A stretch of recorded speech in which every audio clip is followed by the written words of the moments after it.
Thank you for having me here.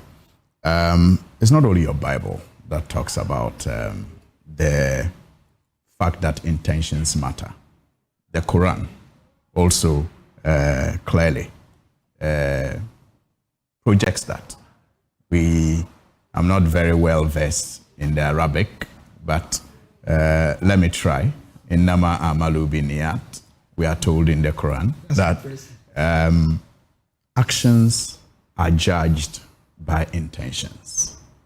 And so sometimes there are situations where preachers will tell you that your actions may not even earn you a condemnation from God, because he will at that point judge you based on your intentions. The basic principle of law. A child of less than 12 is not known to commit a crime because they don't have the mind for it.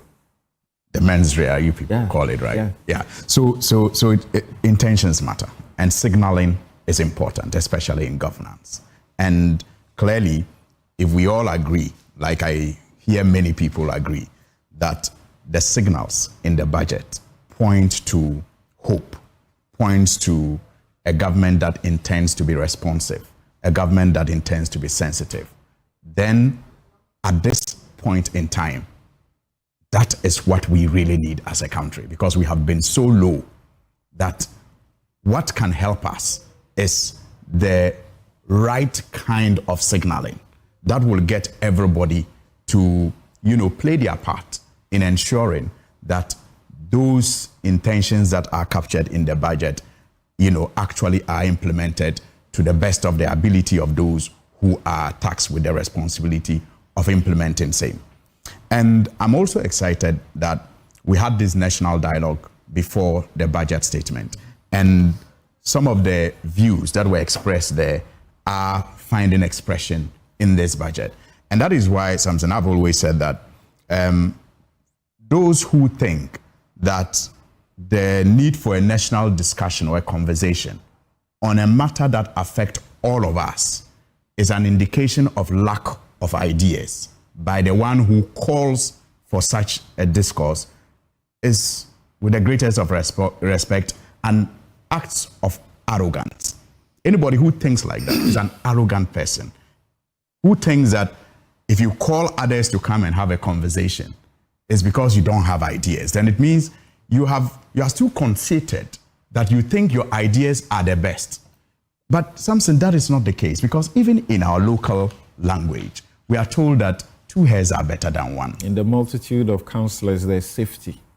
Absolutely. So even if you think your idea is the brightest, is the greatest, it is an act of humility and sensitivity to still want to test it in the multitude of other ideas. If at the end of the day, everyone comes to agree with your idea, they will lend support to it easily in its implementation. Remember, this is your overview of the budget. So yes, so that's the point I'm making. So I'm quite happy that we had these conversations, and we are seeing some of those things reflect in the budget, and we are all going to play our part in ensuring that we either monitor or take decisions where we are tasked to ensure that these intentions actually are implemented, because when they are implemented, it is to our own good.